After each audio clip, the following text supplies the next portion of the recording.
गावापासून दूर शेतामध्ये रामरावचं घर होतं. रामराव हा साधासुधा आणि सरळ मार्गे वागणारा माणूस होता. रामरावच्या बायकोचं नाव सीमा असं होतं. वडील उपार्जित 6 एकर जमीन रामभाऊला वाटून आली होती. अशा प्रकारे रामराव आणि सीमाचा संसार चालू होता. रामराव आणि सीमा यांना एक मुलगी होती आणि एक मुलगा होता. अशी 2 अपत्ये. छोटं कुटुंब सुखी कुटुंब या म्हणीप्रमाणे रामरावचं अगदी बऱ्यापैकी जीवन चालू होतं. आता दोन्ही मुलं हळूहळू मोठी होऊ लागली होती. मुलगी सुरेखा यावर्षी 12वीला होती, तर मुलगा सागर हा 10वीला होता. रामराव आणि सीमा यांनी असं ठरवलं की 12वी झाली का मुलगी सुरेखाचं लग्न करून टाकायचं. आणि याच वर्षी त्याच तालुक्यातील हनुमंतवाडी या गावात सुरेखाचं लग्न जमलं. पुढे मे महिन्यामध्ये लग्नही झालं.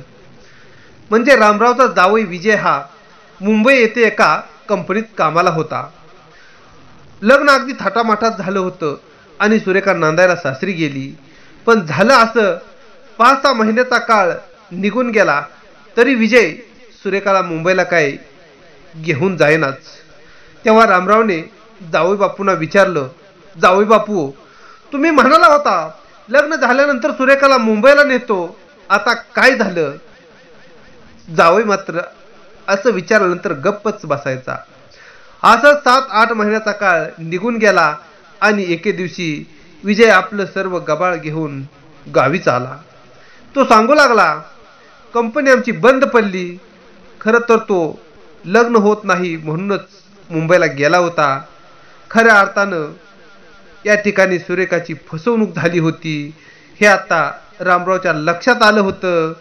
पण आता मुलगी सुरेखा हिला दिवसही गेले होते. आता कोणताही पर्याय नव्हता. आता जावई बापू लोकांच्या शेतात मजूर म्हणून कामाला जाऊ लागला होता. अशा प्रकारे 2-3 वर्षाचा काळ आता निघून गेला होता. आता सुरेखाला 2 मुलंही झाली होती.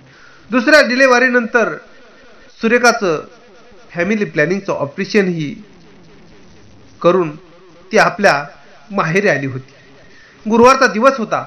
त्याच दिवशी विजय दारू पिऊन आला आणि आपल्या सासरवडीत थेट तो सासऱ्याच्या घरीच आला. त्यावेळेस रामराव घरी नव्हते. रामरावची बायको सीमा घरी होती. रामरावचा मुलगा दररोज तालमीत जात असे, त्याप्रमाणे तो तालमीत गेला होता. दुपारची वेळ होती. विजय घरी येऊन आपली बायको सुरेखाला तो आत्ताच्या आता माझ्याबरोबर चल म्हणून भांडू लागला होता. तिला शिव्या देऊ लागला होता. तेव्हा सुरेखा म्हणाली, अहो असं का करता? कालच माझं ऑपरेशन झालं. डॉक्टरांनी विश्रांती घ्यायला सांगितले आहे. तुम्ही असं करू नका. तेव्हा विजय म्हणाला, मला बाकी काय सांगू नको, पहिली माझ्याबरोबर चल म्हणून तो शिव्या देऊ लागला. सासू सीमालाही काय करावं कळेना. विजय आता खूपच शिव्या देऊ लागला होता. त्यानं आता तर कहरच केला. सुरेखाची लहान मुलगी 2 महिन्याची होती. तिला उचललं आणि म्हणाला, सुरके, तुला यायचं असेल तर ये, नाहीतर माझी पोरगी मी घेऊन जातोय बघ. आणि ही गोष्ट पाहिल्यावर सासू सीमाला खूपच वाईट वाटलं. ती पळतच जावायला आडवी गेली. म्हणाली, जावई बापू असं करू नका, लय बारक लेकरू आहे व. तुम्ही उद्या सुरेखाला घेऊन जावा. तिचा बाप आज इथं घरी नाही. ते घरी आले ना म्हणजे तुम्ही सुरेखाला घेऊन जावा. पण विजय काय ऐकायला तयारच नव्हता.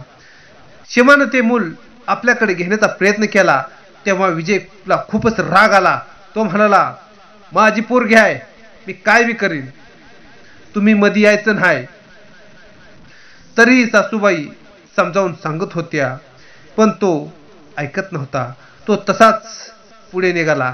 तेव्हा सासूबाईंनी त्या मुलाला घेण्याचा प्रयत्न केला तेव्हा विजयने सासूच्या खानदिशी श्रीमुखात एक लगावली.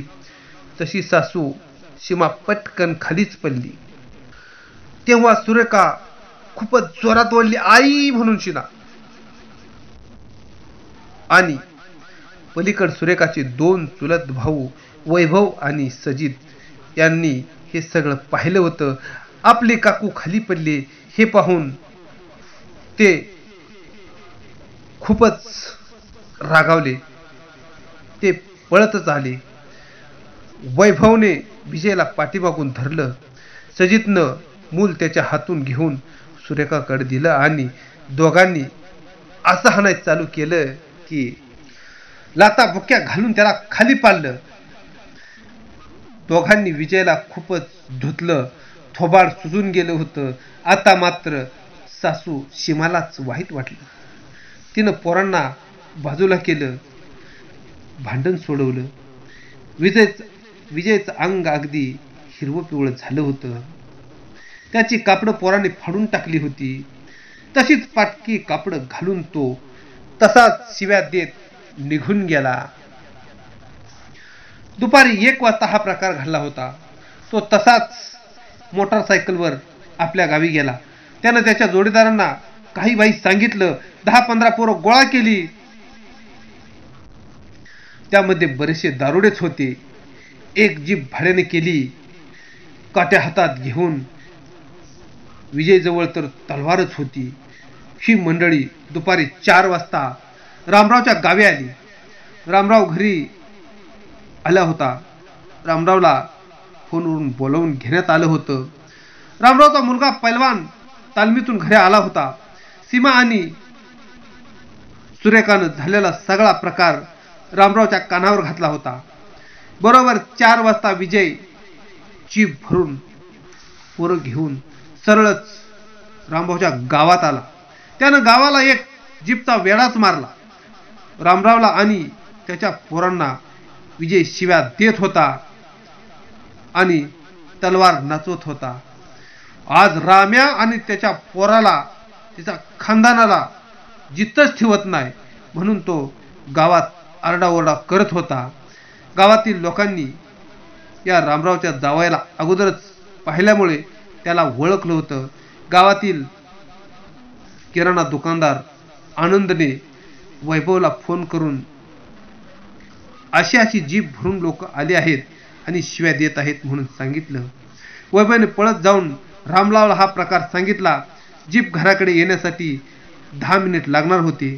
त्या 10 मिनिटात रामराव, सीमा, सुरेखा हे सगळे घर सोडून दुसरीकडे निघून गेले होते. 10 मिनिटात जीप रामरावच्या घरी आली. त्यातील बेवडे आणि विजय हे खूपच शिव्या देऊ लागले. विजय तलवार नाचवतच शिव्या देऊ लागला होता. ए राम्या, बाहेर ये, आता तुझ्या खानदानालाच मिटवतो. वैभ्या, सजा आता कुठं शिपूट घालून बसलाय, एका एकाला कापूनच टाकतो म्हणून विजय खूपच शिव्या देत होता. वैभव, सजित आणि सागर या पोरांनी तालमीतील पोरांना फोन लावला होता. गावातील सरपंचाची जीप आणि चेअरमन अण्णा यांच्या 2 जीपांची जुळणी केली होती. 2 जीपामध्ये 10-15 पैलवान आणि काट्या घेऊन जीप गावाकडून आणि दुसरी जीप वरच्या बाजूने अशा बरोबर 2 जीपा दोन्ही बाजून आल्या होत्या. शिव्या देऊन घरी कोणीच नाही म्हणून विजय जीप घेऊन गावाकडे जाण्याची तयारी करू लागला होता. जीप निघाली होती. वाटेतच बरोबर मध्येच पैलवानांनी समोर जीप उभा केलेली होती. त्याच वेळेस पाठीमागूनही एक जीप आली होती. दोन्ही जीपांच्या बरोबर मध्येच विजयची जीप होती. समोर वैभव, सागर आणि सजित जीप मधून उतरले. ते पाहून विजयच्या अंगाची लाही लाही झाली. तो पळतच तलवार घेऊन त्यांच्या अंगावर गेला. पाहताच दोन्ही जीप मधून काट्या घेऊन पैलवान उतरले आणि त्यांनी विजयला पाठीमागून असं धरले की त्याला हलताच येईना. त्याच्या हातून तलवार काढून घेतली आणि जोरात काट्याने हाणायला चालू केलं. विजयच्या जीपमधून जे 10-15 लोक आले होते त्यांना पळता भुई थोडी झाली होती. पैलवानाने ताणून ताणून त्यांना धरून मारलं. या 10-15 लोकांना असं धुतलं की ते पुन्हा असं कोणाबरोबरही जाणार नाहीत. सगळ्यांना धरून जीपमध्ये घालून घरी आणलं. सगळ्यांकडे पाहिलं तर यांची तोंड सुजून बंब झाली होती. सगळे पाया पडू लागले होते. चुकलं, आम्हाला माफ करा, आम्ही पुन्हा असल्या भानगडीत पडणार नाही असं म्हणून ओरडत होते, रडत होते. विजय तर चांगलाच हिरवा पिवळा झाला होता. सरपंच संपतराव हे तिथे आले होते. त्यांनी पोलीस स्टेशनला फोन केला. पोलीस स्टेशनवरून पोलिसांची गाडी आली आणि सर्व मंडळी पोलीस स्टेशनला नेली. ज्या जीपमधून आले होते ती जीप ही पोलीस स्टेशनला नेऊन अडकवण्यात आली होती. सर्व मंडळी लॉकअपमध्ये टाकली होती. पोलिसांनीही जोरात त्यांना धुवून काढलं होतं. आता 8 दिवस झाले गेले होते. 8 दिवसानंतर रामरावनीच त्यांना सोडवलं होतं. रामरावची मुलगी सुरेखालाही आता नांदाय घालवली होती. आता जावई बापू एकदम सरळ सुतासारखा झाला होता. आता विजयने दारू पिणं बंद केलं होतं. पण तो आता सासरवाडीला मात्र यायचं त्यानं कायमचं बंद करून टाकलं होतं. धन्यवाद.